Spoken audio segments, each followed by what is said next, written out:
Assalamualaikum warahmatullahi wabarakatuh. Perkenalkan kami dari kelompok 13 dengan saya Dinda Bestari dan teman saya Dinda Dika Rahmayan. Izinkan kami mempresentasikan produksi dan distribusi barang dan jasa yang bereferensi Contemporary Business Book by Louis Bond. Tujuan pembelajaran yaitu 1. Menjelaskan definisi produk dari sisi pemasaran dan menyebutkan unsur-unsur strategi produk. 2. Menjelaskan sistem klasifikasi barang dan jasa konsumsi dan niaga. 3. Menjelaskan perbedaan antara campuran produk dan lini produk. 4. Menjelaskan dengan singkat masing-masing dari 4 tahap daur hidup produk. 5. Menyebutkan tahap-tahap dalam proses pengembangan produk baru. 6. Menjelaskan cara perusahaan-perusahaan mengidentifikasi produk mereka. Yang ketujuh, menyebutkan dan menjelaskan dengan singkat masing-masing dari unsur-unsur utama strategi distribusi yang efektif. 8. Menyebutkan beragam kategori saluran distribusi dan menjelaskan faktor-faktor yang mempengaruhi pemilihan saluran. Strategi produk yaitu produk adalah seperangkat atribut, fisik, jasa, dan simbolis yang dirancang untuk memuaskan keinginan konsumen. Adapun kategori produk yang pertama, produk kebutuhan sehari-hari, barang yang ingin dibeli konsumen dengan sering, segera, dan dengan sedikit usaha. 2. Produk belanja. Biasanya dibeli hanya setelah pembeli memiliki. Yang ketiga, membandingkan produk pesaing di toko yang bersaing. Produk khusus. Barang yang pembeli bersedia melakukan upaya khusus untuk mendapatkannya. Mengklasifikasikan barang bisnis yaitu barang modal versus pengeluaran. Yang pertama, instalasi adalah barang modal utama seperti pabrik baru, alat berat dan mesin, dan peralatan konsumen. Yang kedua, peralatan aksesoris, termasuk barang modal yang lebih murah dan berumur pendek daripada instalasi dan melibatkan lebih sedikit pembuatan keputusan. Yang ketiga, bagian komponen bahan menjadi bagian dari final. Yang keempat, produk bahan baku yaitu pertanian dan produk alami yang digunakan dalam memproduksi produk akhir lainnya. Yang kelima, perlengkapan adalah beban item yang digunakan dalam operasi sehari-hari perusahaan yang tidak menjadi bagian dari produk akhir. Servis yaitu yang pertama, berbeda dari barang. 2. Tidak berwujud. 3. Fana. 4. Sulit untuk distandarisasi. 5. Penyedia layanan adalah layanan. Aplikasi strategi pemasaran yaitu 1. Di B2B ada penekanan yang lebih besar pada penjualan pribadi untuk instalasi dan banyak bagian komponen dan konsentrasi pada kualitas dan layanan pelanggan. Yang kedua, produsen instalasi dan suku cadang mungkin melibatkan pelanggan dalam pengembangan produk baru. Yang ketiga, periklanan lebih umum digunakan untuk menjual perlengkapan dan peralatan aksesoris. Yang keempat, produsen perlengkapan dan peralatan aksesoris menempatkan penekanan yang lebih besar pada harga yang kompetitif strategi. Lini produk dan campuran produk. Lini produk adalah kumpulan produk terkait yang bercirikan kemiripan fisik atau ditunjukkan untuk pasar yang sama. Campuran produk adalah ragam lini produk dan masing-masing produk yang ditawarkan suatu perusahaan.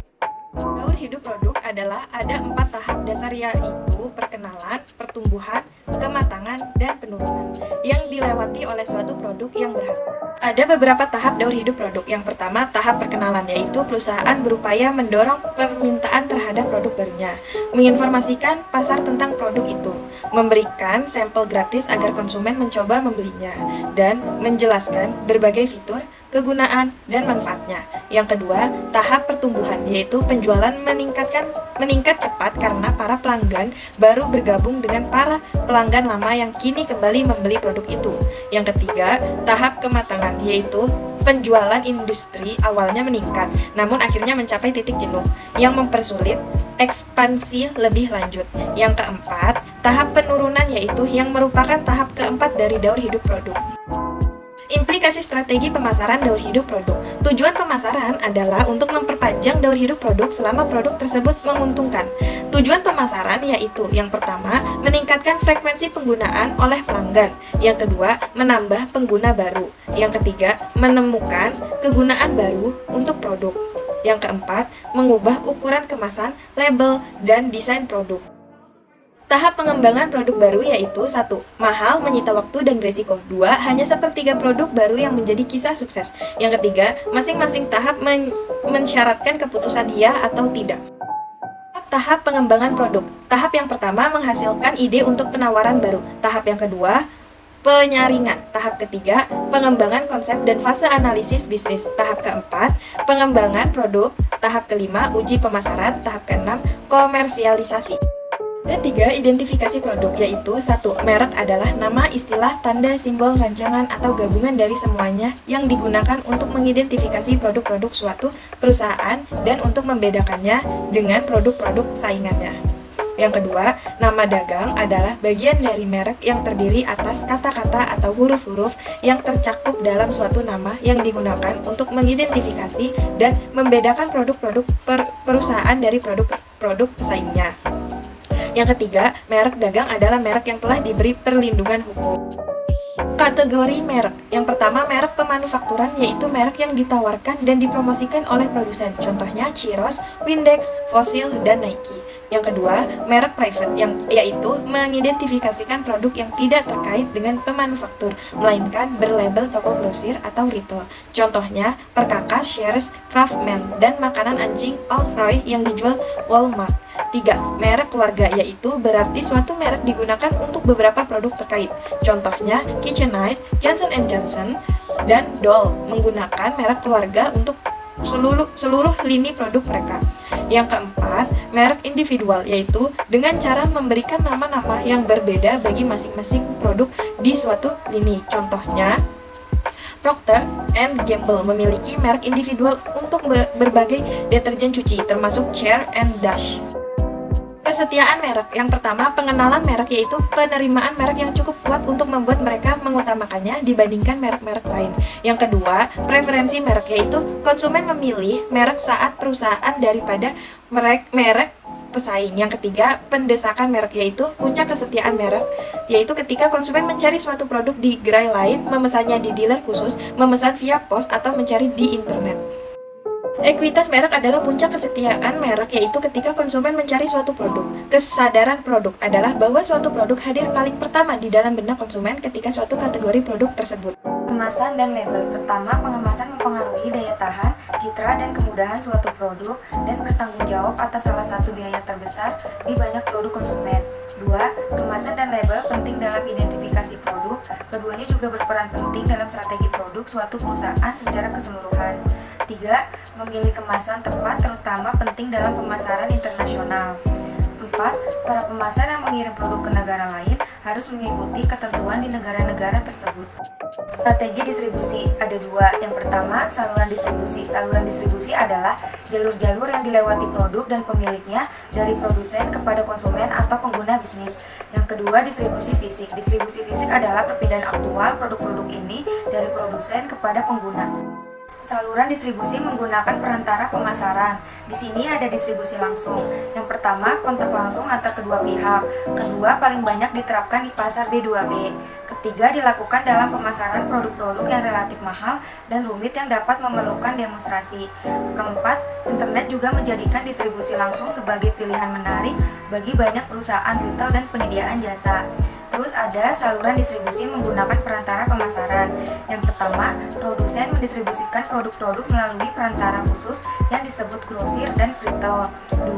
Produk murah dijual ke ribuan konsumen di lokasi yang tersebar luas. 3. Menurunkan biaya barang kepada konsumen dengan menciptakan utilitas pasar. Grosir.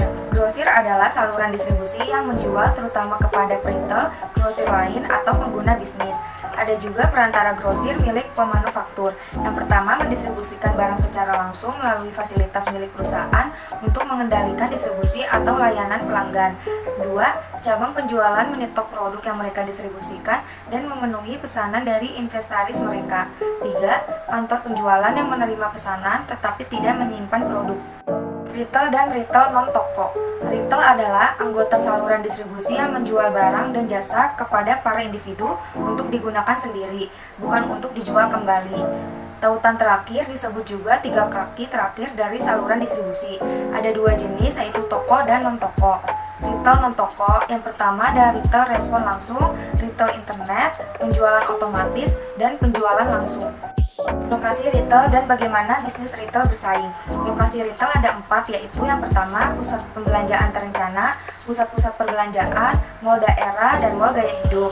Bagaimana bisnis retail bersaing itu ada 7, yaitu yang pertama mengidentifikasi target pasar, kedua memilih strategi produk, ketiga menyusun strategi layanan pelanggan, keempat memilih strategi penentuan harga, kelima, memilih lokasi, keenam, membangun strategi promosi, dan yang ketujuh, menciptakan atmosfer toko.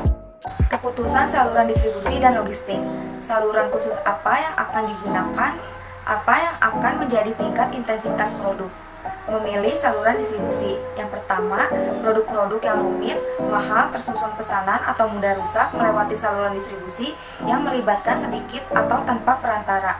Yang kedua, produk atau barang terstandarisasi dengan nilai unit yang rendah biasanya melewati saluran distribusi yang panjang. Ketiga, perusahaan rintisan yang sering menggunakan saluran langsung karena mereka tidak dapat membujuk perantara untuk membawa produk mereka, atau karena mereka ingin memperluas jangkauan penjualan mereka. Memilih intensitas distribusi. Yang pertama, distribusi intensif, melibatkan penempatan produk-produk suatu perusahaan di hampir semua gerai yang tersedia. Kedua, distribusi selektif. Produsen hanya memilih sejumlah terbatas usaha retail untuk mendistribusikan lini produknya.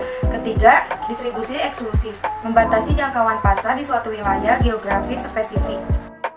Logistik dan distribusi fisik. Yang pertama, rantai suplai, keseluruhan urutan pemasok yang berkontribusi untuk menciptakan barang atau jasa dan mengirimkannya kepada pengguna bisnis dan konsumen. Dua, logistik, kegiatan-kegiatan yang dilibatkan dalam pengendalian alur barang, jasa, dan informasi dari para anggota rantai suplai.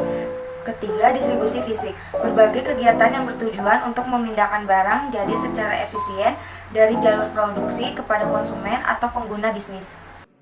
Sekian presentasi dari kelompok kami, kurang lebihnya mohon maaf. Wassalamualaikum warahmatullahi wabarakatuh.